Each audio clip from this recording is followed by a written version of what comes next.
कृष्णा राधे कृष्णा कृष्णा कृष्णा राधे राधे राधे कृष्णा राधे कृष्णा कृष्णा कृष्णा राधे राधे राधे श्याम श्याम श्याम श्याम राधे राधे राधे श्याम राधे श्याम श्याम श्याम राधे राधे राधे कृष्णा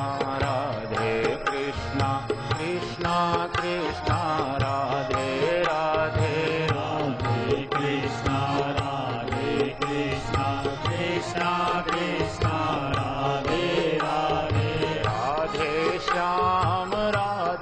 श्याम श्याम श्याम राधे राधे राधे श्याम श्याम श्याम श्याम राधे राधे राधे कृष्णा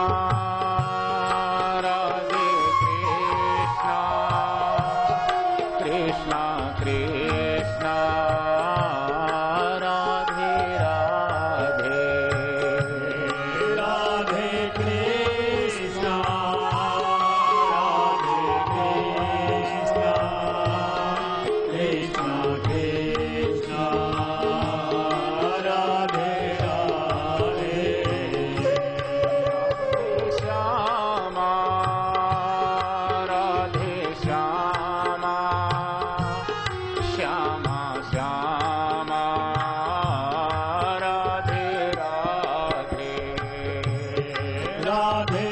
राधे श्यामा राधे श्यामा श्यामा श्यामा राधे राधे राधे कृष्णा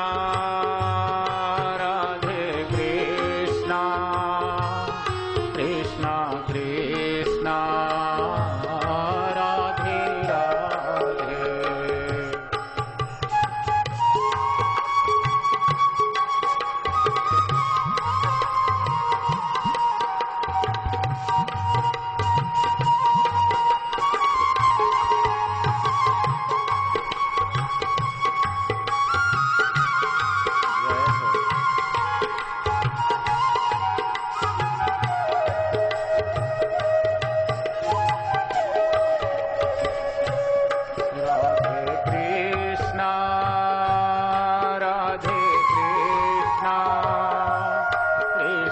कृष्णा राधे राधे राधे कृष्णा राधे कृष्णा कृष्णा कृष्णा राधे राधे राधे श्यामा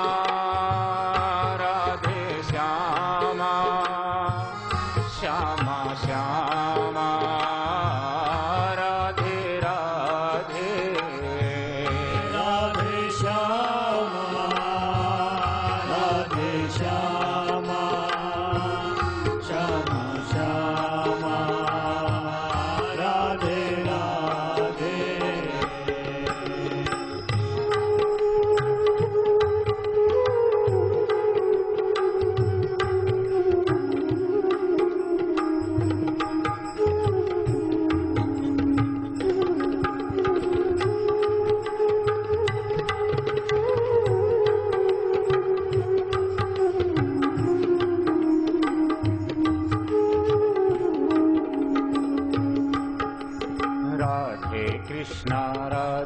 कृष्णा कृष्णा कृष्णा राधे राधे राधे कृष्णा कृष्णा कृष्णा राधे राधे राधे श्याम श्याम श्याम राधे राधे राधे श्याम श्याम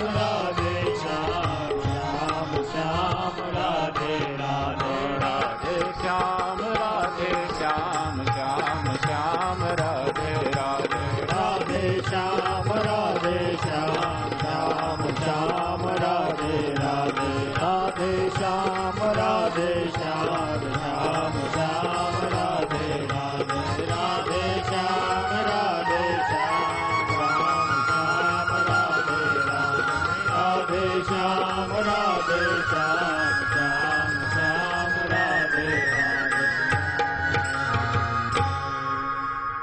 सच्चिदानंद भगवान की जय।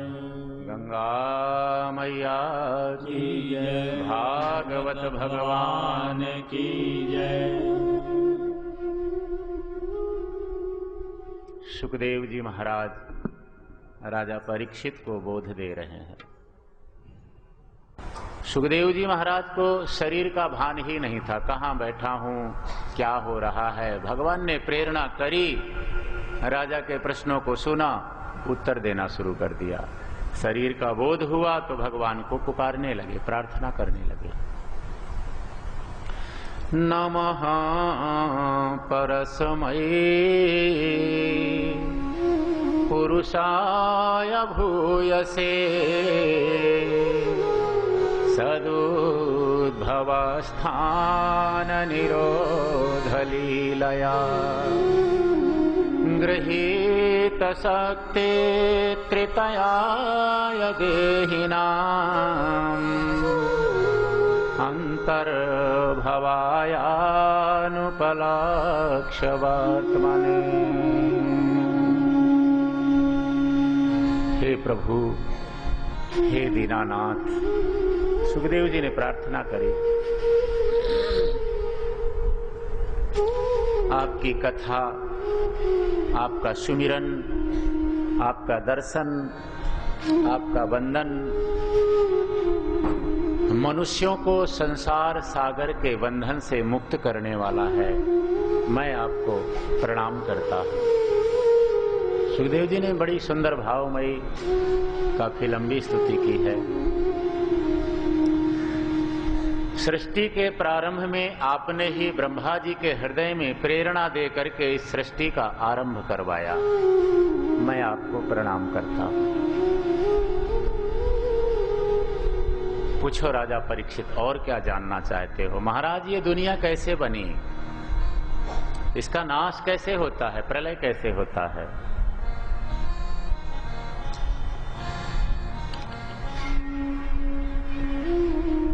ब्रह्मा जी की नाभि कमल से, भगवान की नाभि कमल में ब्रह्मा जी की उत्पत्ति। ब्रह्मा जी कमल में बैठे हैं, विचार कर रहे हैं। ये कमल जल ही जल है, धरती थी नहीं, कहां से आया? कमल की नाल को पकड़ा, नीचे समुद्र में जल में उतरे। इसका प्रारंभ तो देखूं, प्रारंभ का पता नहीं चला। तेरा साउंड गड़बड़ है, कहीं ना कहीं खरखराहट आ रही है। कल ठीक था। इस माइक जैसे भी है करो, नहीं तो बुलाओ जो तुम्हारे हेड हैं। ब्रह्मा जी उस कमल नाल को पकड़ करके नीचे जल पर गए, पता नहीं चला, फिर ऊपर आ गए। आकाशवाणी सुनाई पड़ी, तप तप, तपस्या करो ब्रह्मा जी। 100 साल तक ब्रह्मा जी उस कमल के फूल पे बैठ करके तपस्या करते रहे।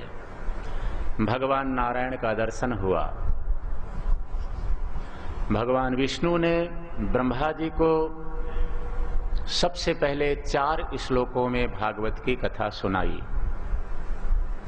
उन्हीं 4 श्लोकों का आधार लेकर के बाद में 18,000 श्लोक बनाए हैं, रचना करी है। भगवान विष्णु ने ब्रह्मा जी को 4 श्लोकों में भागवत सुनाई। उन 4 श्लोकों का भाव ये है, हे ब्रह्मा जी, जब ये संसार नहीं था तब केवल मैं था।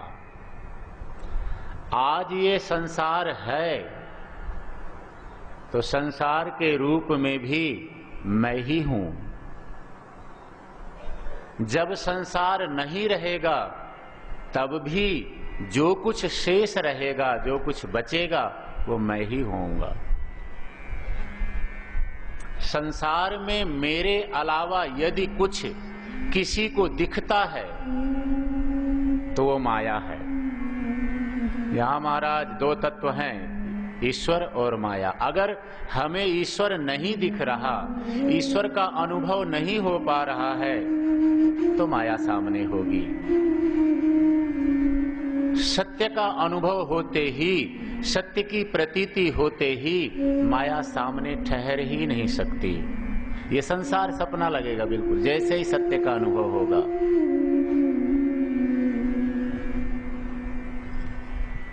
माया की दो शक्तियां हैं। माया दो तरह से काम करती, थोड़ा समझने वाली बातें। एक आवरण शक्ति है माया की, एक विक्षेप शक्ति है। आवरण शक्ति सत्य को ढक देती है, परमात्मा को ढक देती है, जो मूल वस्तु है उसको ढक देती है। आवरण का मतलब ही ढकना होता है। और विक्षेप जो वस्तु नहीं है उसका आभास करा देती है। जैसे अंधेरा क्या काम करता है, एक तो जो वस्तु है उसको ढक देती है, जो नहीं है उसका आभास करा देती है। रात को अंधेरे में जा रहे हो, रस्सी पड़ी होती है, भयंकर अंधेरा है, हमें वो रस्सी नहीं दिखती है। रस्सी का दिखना बंद हो गया और उसमें सांप की प्रतीति हो जाती है। वहां मत जाना भाई, सांप पड़ा है, सांप काट लेगा। सांप नहीं है, पर हमने सांप की कल्पना कर ली अंधकार के कारण।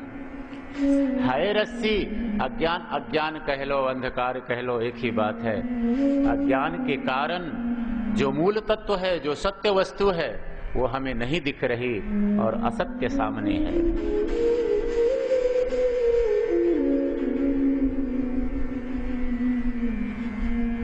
जैसे आप लोग सपना देखते हैं, सपना हर कोई देखता है, किसी को याद रहता है, किसी को याद नहीं रहता।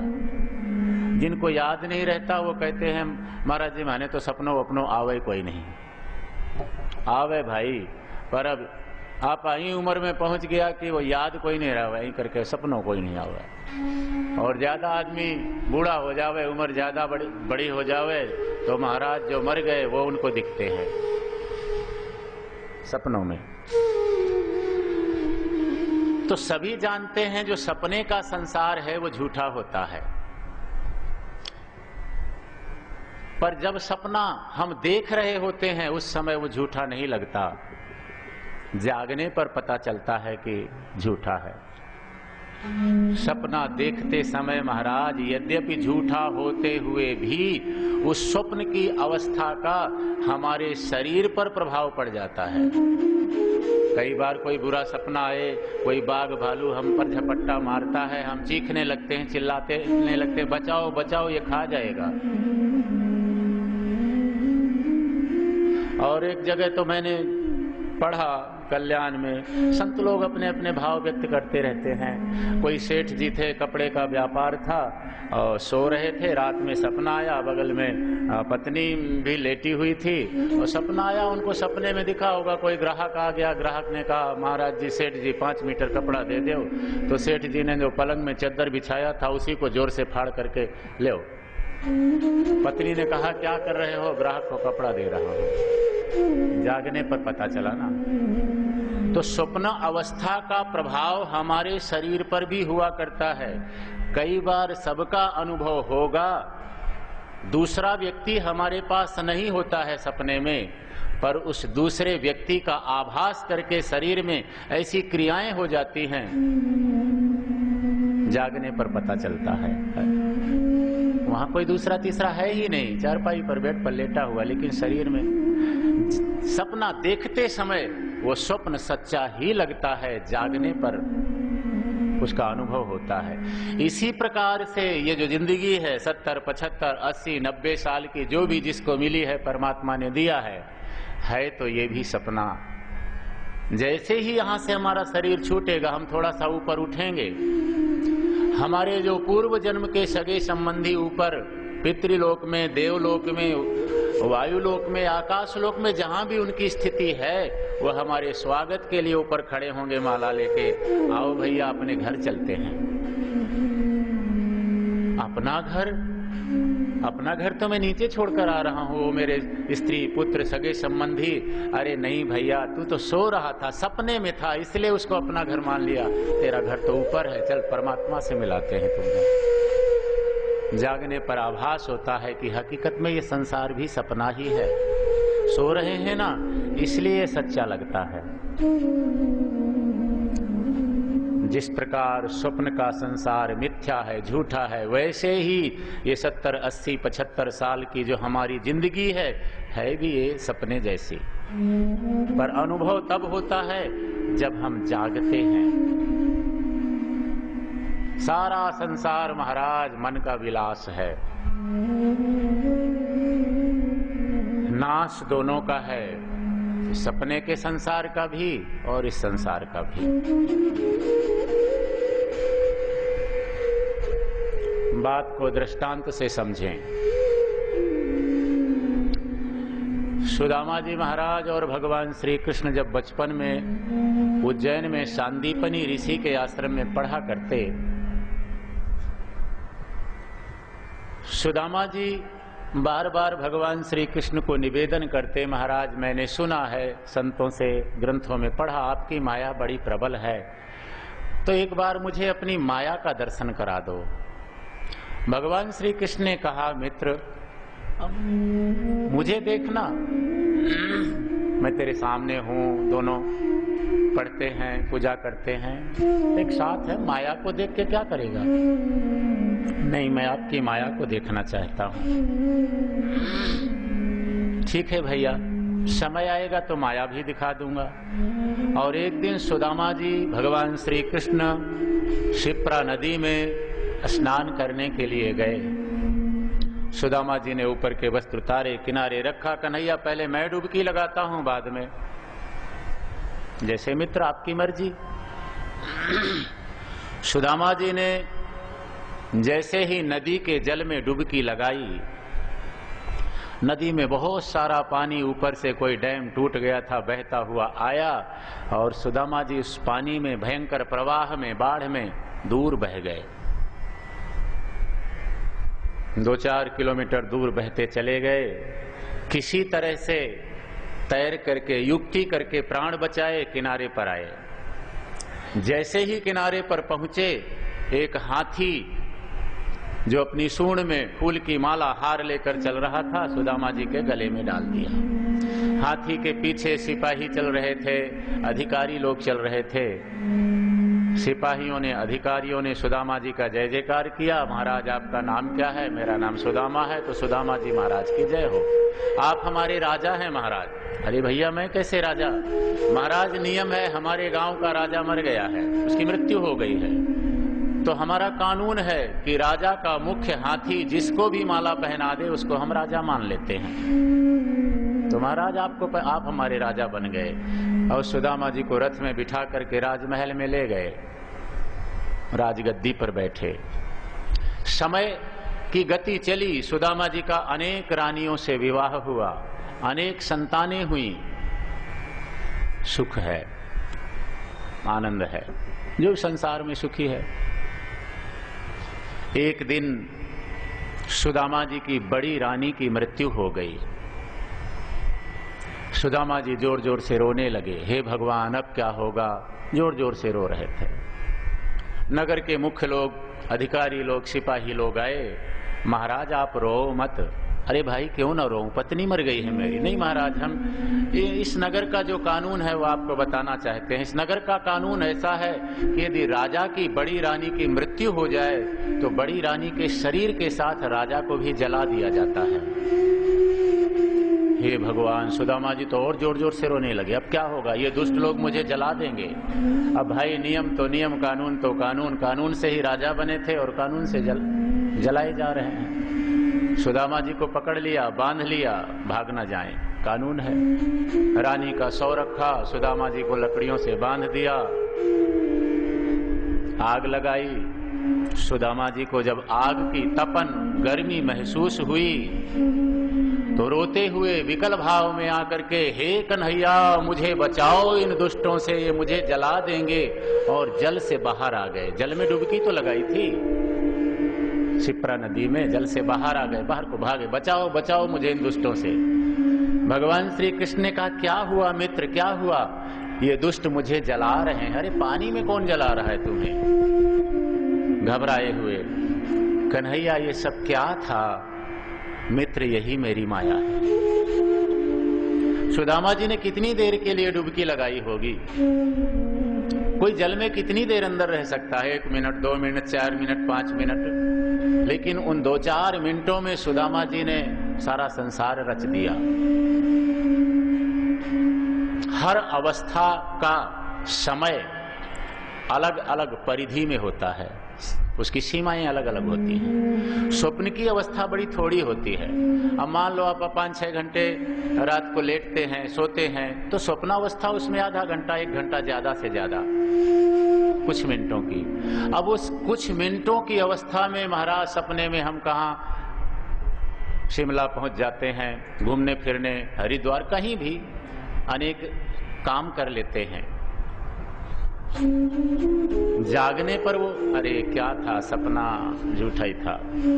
अब शिमला जाना हो तो आप 10-15-20 मिनट में तो नहीं पहुंच जाएंगे अपने शहर से, कहीं भी कोई भी शहर, बात समझने के लिए।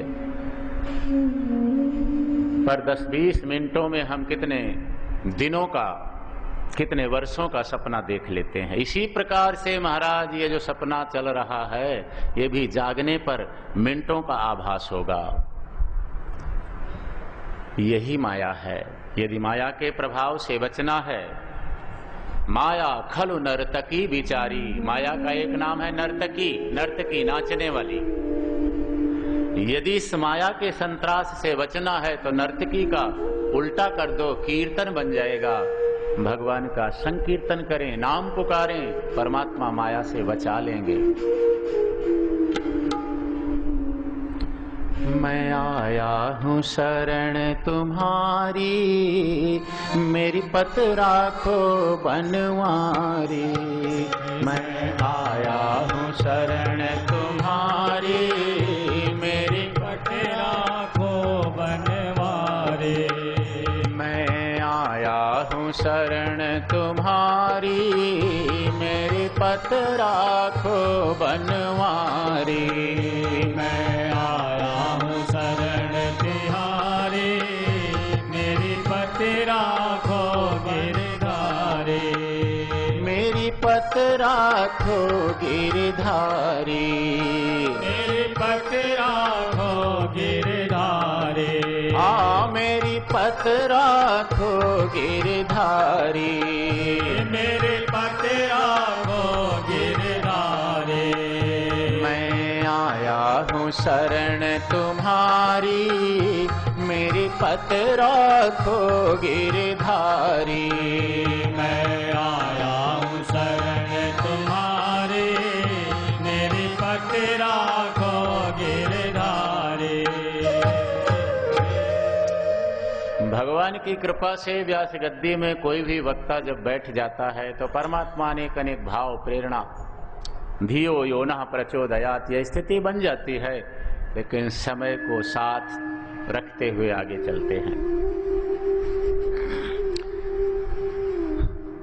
राजा परीक्षित ने पूछा, महाराज मैंने सुना है विदुर जी महाराज परम संत थे और तीर्थ यात्रा के लिए गए थे, तो उनको ऐसी क्या आवश्यकता पड़ गई कि तीर्थ यात्रा में निकल गए महल छोड़ करके? राजन, बात यह है, जब धृतराष्ट्र ने पांडवों का अन्यायपूर्वक राज्य ले लिया, विदुर जी को अच्छा नहीं लगा। विदुर जी ने धृतराष्ट्र को समझाया, महाराज ये चोरी के समान है, अधर्म है, अन्याय है, राज्य पांडवों का है, आपने छल करके लिया है, उनका राज्य दे दो। विदुर जी ने उपदेश दिया, नहीं माने। महाराज अगर आप पांडवों का राज्य नहीं देंगे तो मैं आपके राज्य में नहीं रह पाऊंगा। महल छोड़ दिया।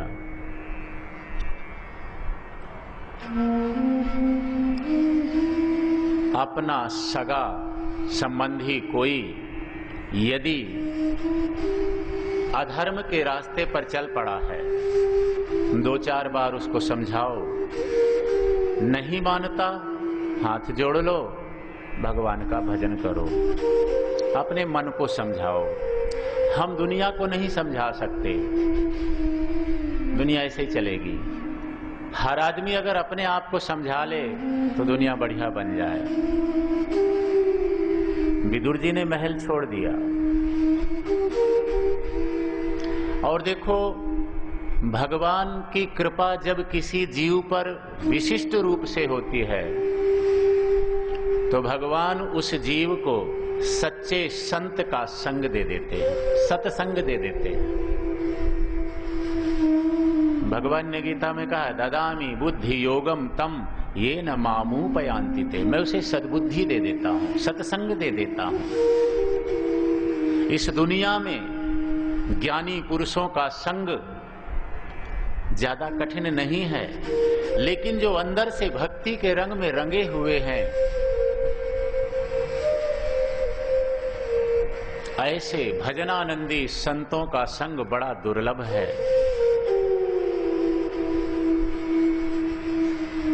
भगवान जिस पर कृपा करते हैं उसे संत संग दे देते हैं, सत्संग दे देते हैं, कथा दे देते हैं। जो ज्ञान वैराग्य भक्ति में आगे बढ़े हैं महाराज, ऐसे महापुरुषों का जिंदगी में संग करो। क्षण मात्र का संत का संग जीवन में इस अनंत यात्रा में परिवर्तन जरूर लाएगा।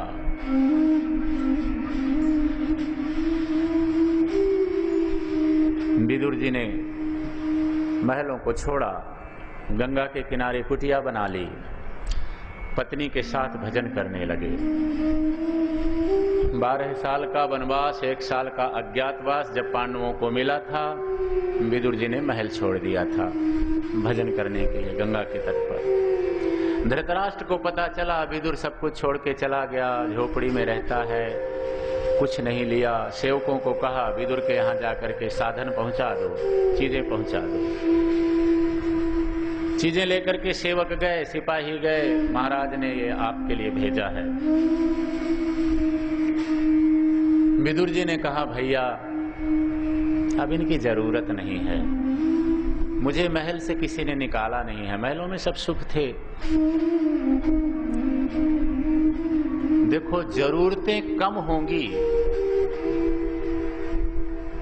तो धीरे धीरे पाप भी कम होते चले जाएंगे। जब से जरूरतें बढ़ गई, जिसको हम उपभोक्तावाद बोलते हैं, ये भी चाहिए, वो भी चाहिए, क्या क्या चाहिए, जब से चाहिए चाहिए तो पाप बढ़ता चला गया। विदुर जी ने विचार किया, भजन करने के लिए ही गंगा के तट पर आए हैं, तो अब राजा ने जो सुख के साधन भेजा है, क्या जरूरत है?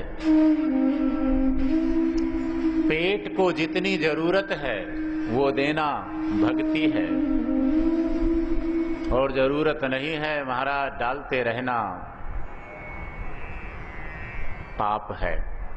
और पेट की जरूरतें, पेट का गड्ढा तो अन्न के कुछ अंश से भर जाता है, पर महाराज मन का गड्ढा जिंदगी में आज तक कभी किसी का नहीं भरा है। विषयों का, वासनाओं का, इच्छाओं का।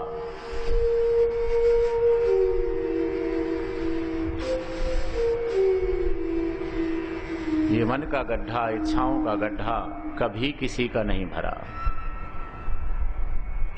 कुबेर की संपत्ति भी मिल जाए तो क्या इच्छाएं पूरी हो जाएंगी?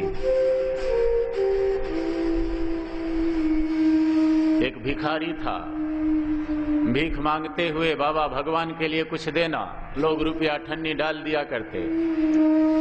भिखारी जा रहा था, सामने से नारद जी आ रहे थे। नारद जी, भिखारी ने नहीं पहचाना कि ये नारद जी हैं। नारद जी के सामने भी वो कटोरा हिलाया, बाबा भगवान के लिए कुछ देना। अब नारद जी ने विचार किया, भगवान के लिए कुछ मांग रहा है, मैं तो रुपया पैसा कुछ रखता नहीं, मेरे पास तो ये तंबूरा है, तो सहायता करनी चाहिए इसकी। नारद जी ने कहा देखो भाई, मेरे पास तो रुपया पैसा नहीं होता, अब तुम भगवान के लिए मांग रहे हो, हर आदमी यही तो कहता है भगवान के लिए कुछ देना। तो नारद जी ने एक बड़ का पत्ता तोड़ा, उसमें 2 शब्द लिखे, अपने दस्तखत कर दिए, और अपने योग बल से नारद जी ने कुबेर के पास भेज दिया, जाओ कुबेर के पास जाओ, जो मांगोगे कुबेर तुम्हें दे देगा। कुबेर के पास जा करके वो चिट्ठी दिखाई। कुबेर ने सेवकों को कहा, इस आदमी को इसके कटोरे को भर दो, जो चाहिए दे दो। सेवक खजाने पर ले गए, उस कटोरे को भरने लगे। महाराज खजाना खाली हो गया, कटोरा खाली का खाली ही रहा, कटोरा नहीं भरा। कुबेर को पता चला, पहुंचे, आश्चर्यचकित हुए। नारद जी को ध्यान किया, महाराज खजाना खाली हो गया पर इस आदमी का कटोरा नहीं भर पाए हम। नारद जी प्रकट हुए, देखते हैं, और नारद जी उस कटोरे को देखने लगे कि ये जादुई कटोरा तो नहीं है, कहीं यहाँ डालते हो और कहीं पहुंच जाता हो। तो उलट पलट करके देखा, वो इंसान की खोपड़ी का कटोरा था। इंसान की इच्छाएं ही वो कटोरा का रूप बना करके आई थी। कुबेर की संपत्ति मिलने के बाद भी वो नहीं भर पाया। तो महाराज विदुर जी ने और विदुरानी ने निश्चय किया कि अब सुख नहीं। बहुत भूख लगेगी तो गंगा के किनारे चौलाई का साग होता है, उसको उबालेंगे, थोड़ा सा नमक डालेंगे, पेट में डाल लेंगे, पेट भर जाएगा। ठाकुर जी को भोग लगाएंगे, फिर पेट में डालेंगे। भजन करना है। जब भूख लगी होती है तो सब कुछ अच्छा लगता है। भूख ना लगी हो, पहले से पेट भरा हो, तो महाराज बहुत नखरे आ जाते हैं सामने से। विदुर जी विदुरानी की भक्ति इतनी बढ़ी, प्रेम बढ़ा, भगवान श्री कृष्ण को खींचा, आकर्षण हुआ। पांडवों का वनवास पूरा हुआ।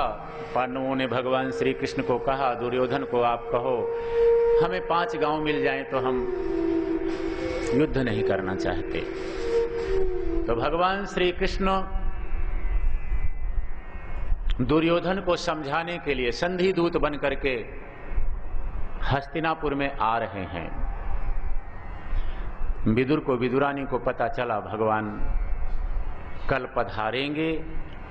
विदुर जी ने बताया विदुरानी को, कल द्वारिकानाथ हस्तिनापुर में आ रहे हैं दुर्योधन को समझाने के लिए। देखो देवी, मैं सच कहता हूं, दुर्योधन समझने वाला नहीं है। भगवान दुर्योधन को समझाने नहीं, तुम्हें पिछले 13 साल से जो तुम गंगा के किनारे रहकर भगवान को पुकार रही हो, मना रही हो, तुम्हें उस भक्ति का फल देने के लिए भगवान आ रहे हैं। कल द्वारिकानाथ के दर्शन होंगे हमें। विदुरानी ने कहा, आपको भगवान जानते हैं, आपका कोई उनके साथ संबंध है, कोई रिश्ता है, कोई पहचान है, तो जाकर के उनको न्योता दे आओ। उनको कहना हमारी कुटिया में आकर के भोजन करेंगे। देवी, मैं निमंत्रण दूंगा तो वो मना तो नहीं करेंगे, पर उनको बुलाने की समर्थ भी तो होनी चाहिए। हर आदमी हर किसी को नहीं बुला सकता, लेकिन भगवान को सब कोई बुला सकता है। भाव है भक्त का। देवी, योग्यता तो होनी चाहिए उनको बुलाने के लिए, वो द्वारिका के राजा हैं। आप जाकर के एक बार न्योता दो उनको, मेरा विश्वास है वो जरूर आएंगे। विदुरानी, विदुर जी दूसरे दिन जब रथ आ रहा था, एक कोने में खड़े हो गए। कोई बड़ा आदमी आवे तो भीड़ होती है, सेवक सिपाही, सुरक्षा, लोग आगे नहीं जाने दे रहे, एक कोने में खड़े हैं। भगवान का रथ आया, भगवान की नजर रथ पर नीचे है। परमात्मा की नजर जल्दी किसी को मिलती नहीं, और एक बार भगवान अपनी नजर दे दे किसी को, मुस्कुराकर किसी की तरफ देख लें, तो मजाल के कि वो व्यक्ति फिर भगवान से दूर रह सके।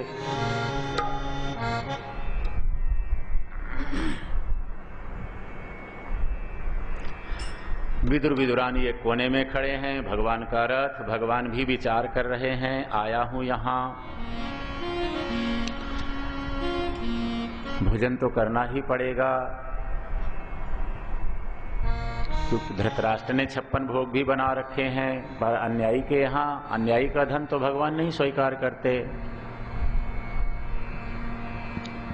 विदुर विदुरानी मन ही मन में द्वारिकानाथ को मनाने लगे, हे दीनानाथ, हे प्रभु, एक बार अगर, विदुरानी ने कहा, एक बार अगर हमारी तरफ नजर उठा करके आप देख लेते, हम तो नहीं पहुंच पा रहे आपके पास, ये सेवक सुरक्षा नहीं जाने दे रहे। एक बार आपकी नजर अगर पड़ जाती हम पर तो भरोसा हो जाता कि आपने हमें अपना लिया, हमारी कुटिया में जरूर आएंगे आप। विदुरानी प्रार्थना करने लगी भगवान की, हे प्रभु, थे तो पलक उघाड़ो दीनानाथ, चरणों में दासी कब से खड़ी। थे तो पलक उघाड़ो दीनानाथ, चरणों में दासी कब से खड़ी। थे तो पलक उघाड़ो दीनानाथ, चरणों में दासी कब से खड़ी। तो पलक उघाड़ो दीनानाथ, चरणों में दासी कब से खड़ी। आहा कब से खड़ी, चरणों में दासी कब से खड़ी। आहा कब से खड़ी, चरणों में दासी कब से खड़ी। आप पलक उघाड़ो दीनानाथ, चरणों में दासी कब से खड़ी। तो पलक उघाड़ो दीनानाथ, चरणों में दासी कब से खड़ी।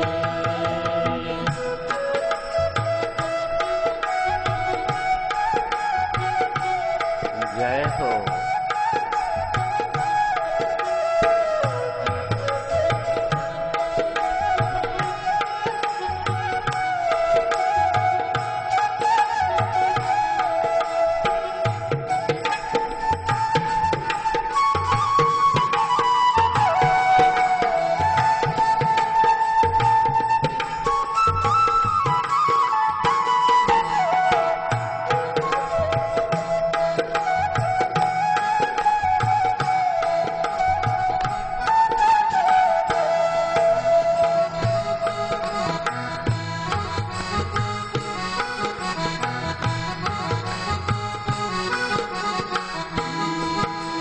साथी मीत बने सब दुश्मन लाजू खड़ी खड़ी।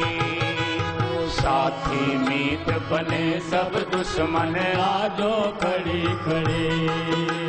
साथी मीत बने सब दुश्मन लाजू खड़ी खड़ी। साथी मीत बने सब दुश्मन लाजो खड़ी खड़ी। आप बिना मेरो कौन है स्वामी, हरि नैया मेरी अटक पड़ी। चरणों में दासी कब से खड़ी। तो पलक उघाड़ो दीनानाथ, चरणों में दासी कब से खड़ी। अब पलक उघाड़ो दीनानाथ, चरणों में दासी कब से खड़ी। तो पलक उघाड़ो दीनानाथ, चरणों में दासी कब से खड़ी।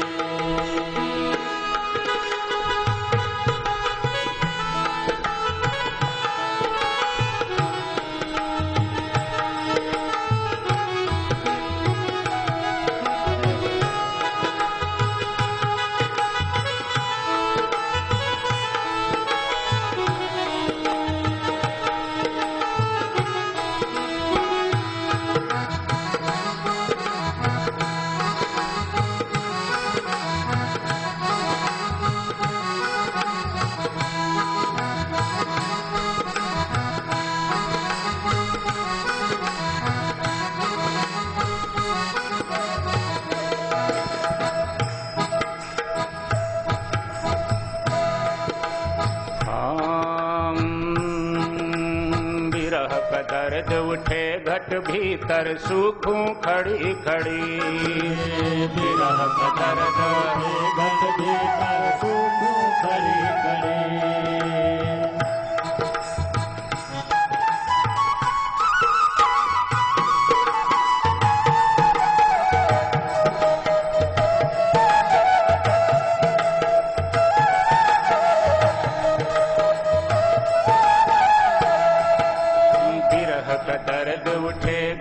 भीतर सूखूं खड़ी खड़ी।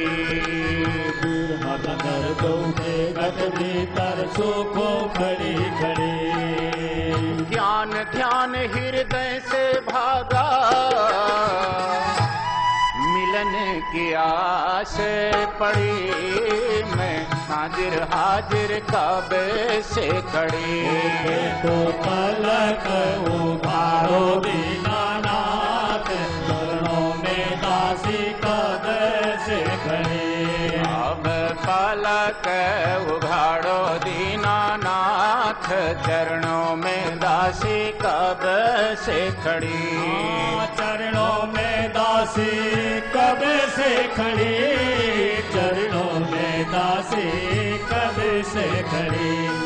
तो पलक उघाड़ो दीनानाथ, चरणों में दासी कब से खड़ी।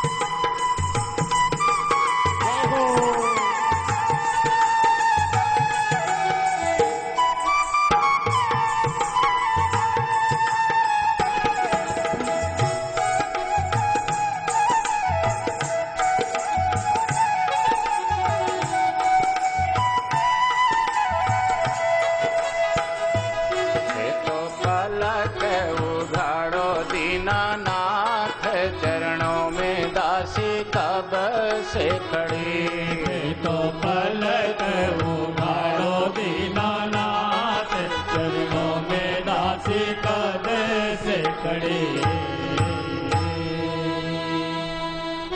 विदुरानी ने भगवान का वो सामर्थ्य देखा।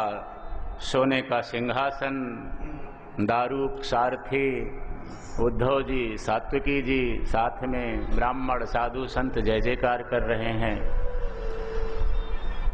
विचार करने लगी,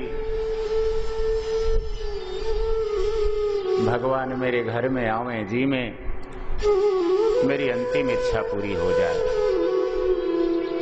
और आज अंतर्यामी के हृदय में प्रतीति हुई कि इस भीड़ में मुझे कोई पुकार रहा है। महाराज आप भी पुकार के तो देखो, प्रकृति के द्वारा संदेश भगवान तक पहुंच जाएगा।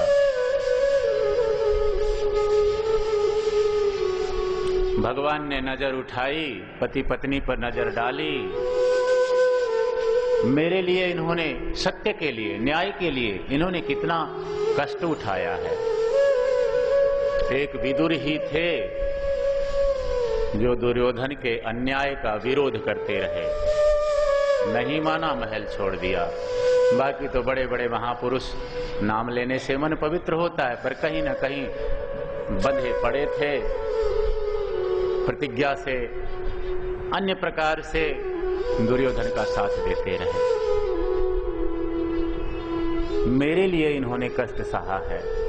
मैं भी सोच रहा था यहाँ आया हूँ, किनके यहाँ भोजन करूंगा। ये घर बढ़िया है, पवित्रता है इस घर में, सुचिता है, प्रेम है, यहाँ भोजन करूंगा।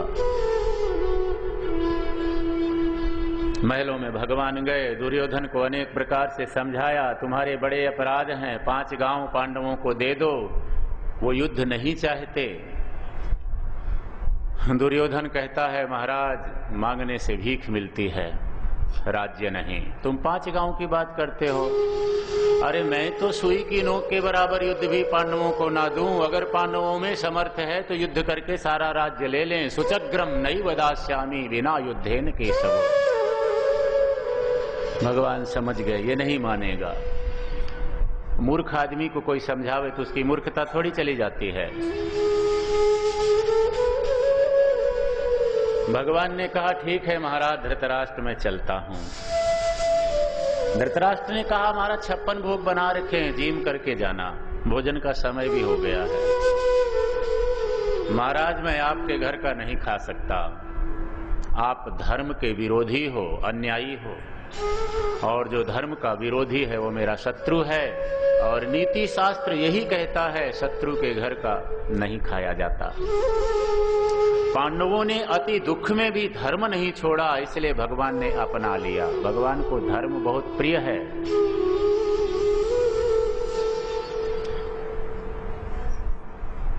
धृतराष्ट्र के यहाँ भोजन नहीं किया। अन्य छोटे मोटे राजा लोग, सेठ लोग बैठे थे, महाराज तैयार है हमारे घर में चलो, भगवान ने ना किया।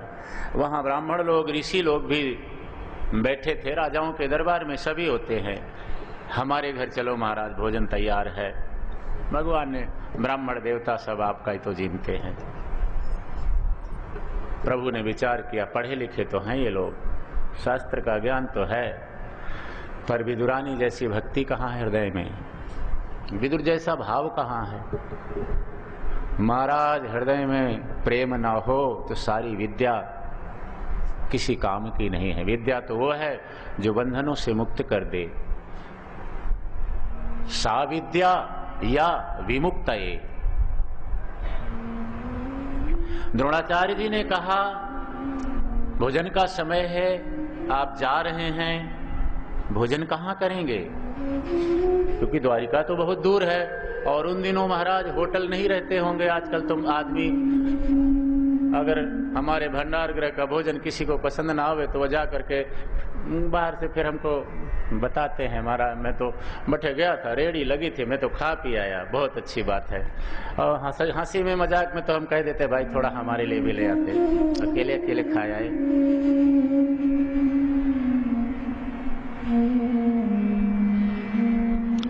भगवान द्वारिकानाथ का रथ दारुक सारथी को आदेश दिया, विदुर जी की झोपड़ी के सामने, कुटिया के सामने जाकर के दूर खड़ा हुआ। भगवान कुटिया के समीप, विदुरानी, विदुर जी भगवान को मना रहे हैं, भजन कर रहे हैं, सुमिरन कर रहे हैं। विदुरानी मन ही मन विचार करने लगी, हृदय द्रवित हुआ एकांत में, और मन में भगवान को उलाहना देने लगी।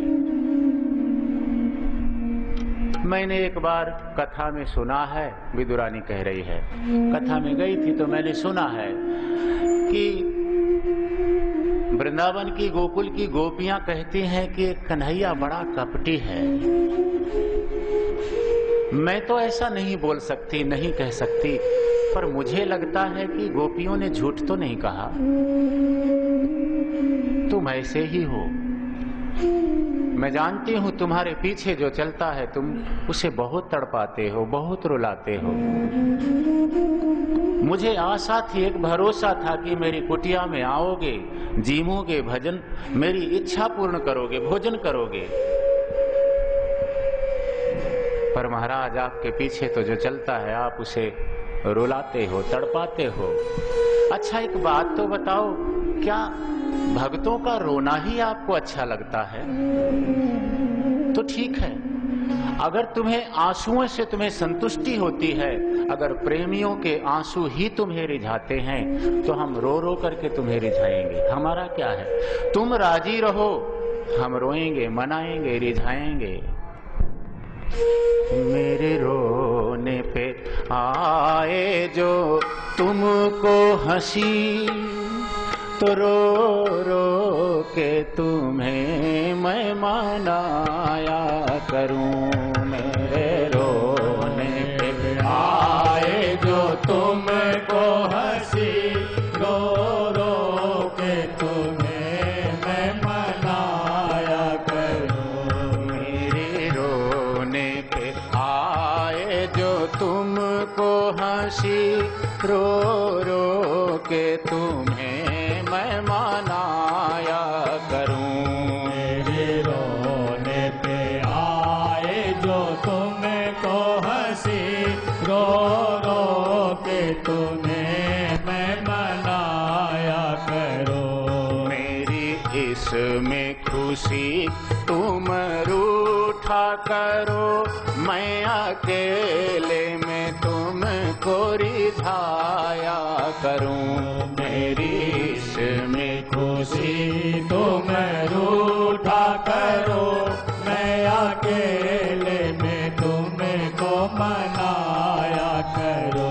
कोई बहमी कहे या दीवाना कहे, कोई बहन कहे या दीवाना कहे, कोई बहमी कहे या दीवाना कहे, कोई बहन कहे या दीवाना कहे, चाहे पागल सारा जमाना कहे, चाहे पागल सारा जमाना कहे, चाहे पागल सारा जमाना कहे, चाहे पागल सारा जमाना कहे। मेरे रोने पे आए जो तुमको हंसी, रो रो के तुम्हें मैं मनाया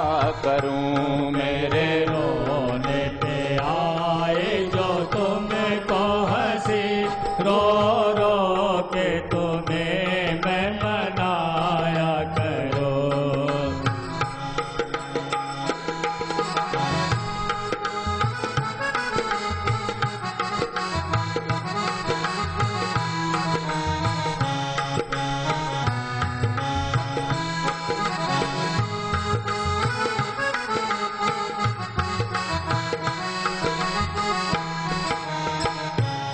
मेरी आस यही अरदास यही, तुम्हें अपनी कहानी सुनाया करूं। मेरी आस यही अरदास यही, तुम्हें अपनी कहानी सुनाया करो। मेरी इसमें खुशी तुम रूठा करो, मैं अकेले में तुमको मनाया करूं। मेरी इसमें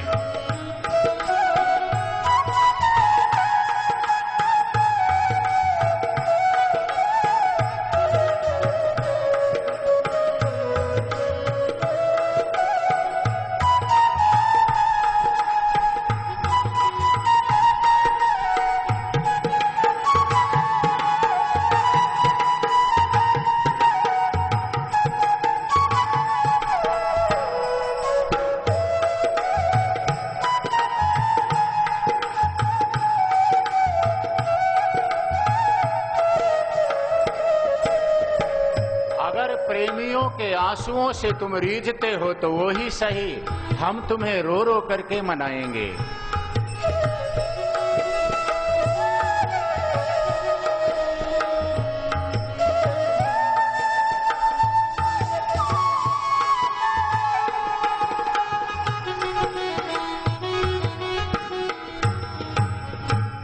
सच्चिदानंद भगवान की जय।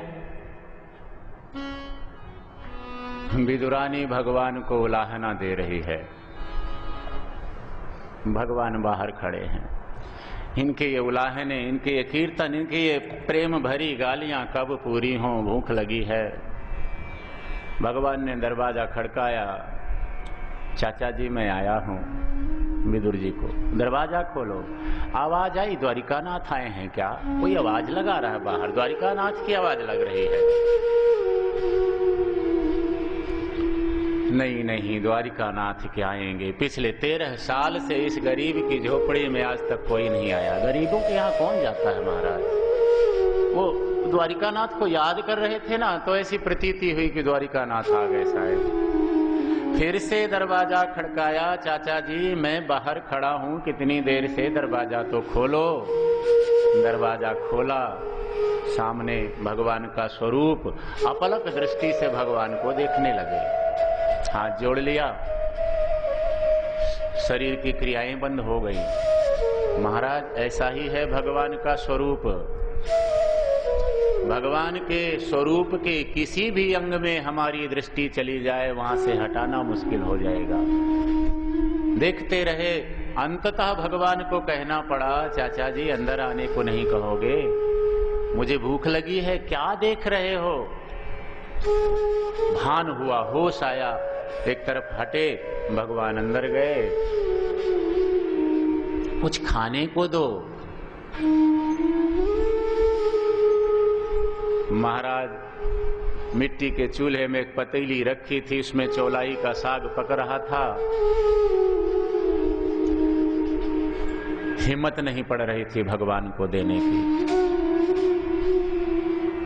सारे ब्रह्मांड के मालिक, द्वारिका के राजा, ये चौलाई का साग। विदुर जी ने कहा, मैंने सुना है महलों में 56 भोग आपके लिए बनाए गए थे, तो आप तो जिम के आए होंगे। अरे चाचा जी, ऐसा क्यों कह रहे हो? मैंने वहां पानी भी नहीं पिया, कुछ खाने को दो, भूख लगी है। महाराज, भक्ति तभी सफल होती है जब सामने से परमात्मा कहे कुछ दो।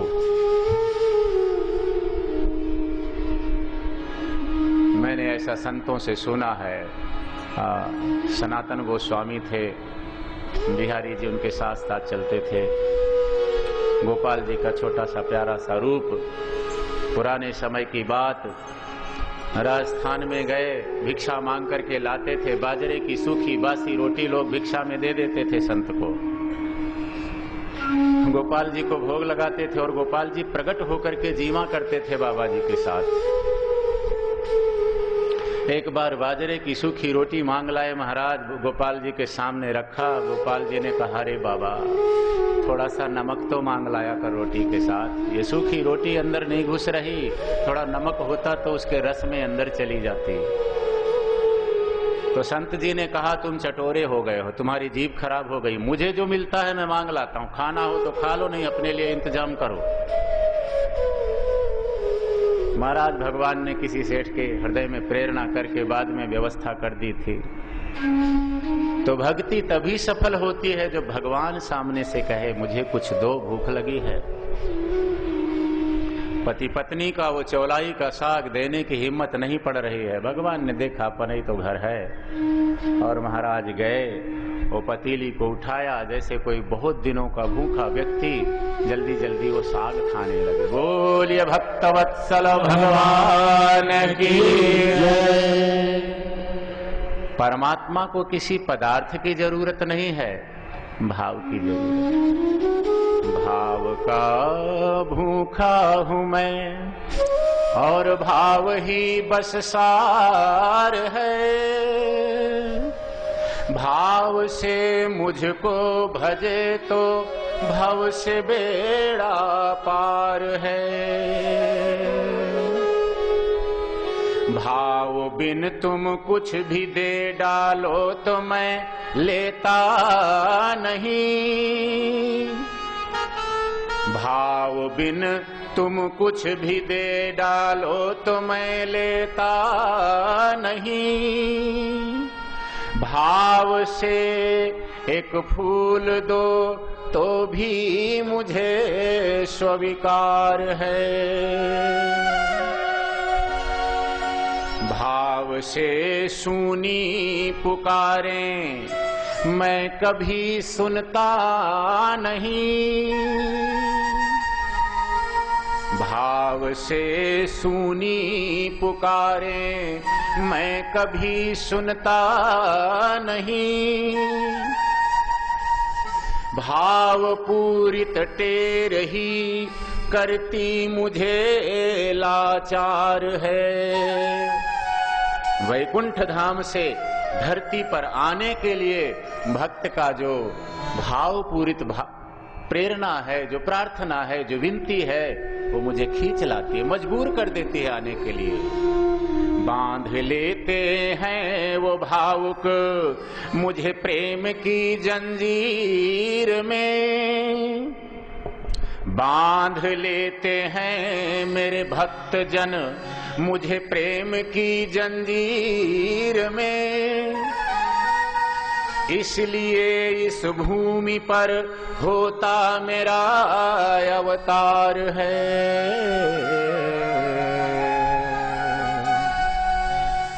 बंधन प्रेम को सबसे न्यारो, या में नारायण बंध जाए। अहम भक्तो पराधीनो होय स्वतंत्र कुतद्विज।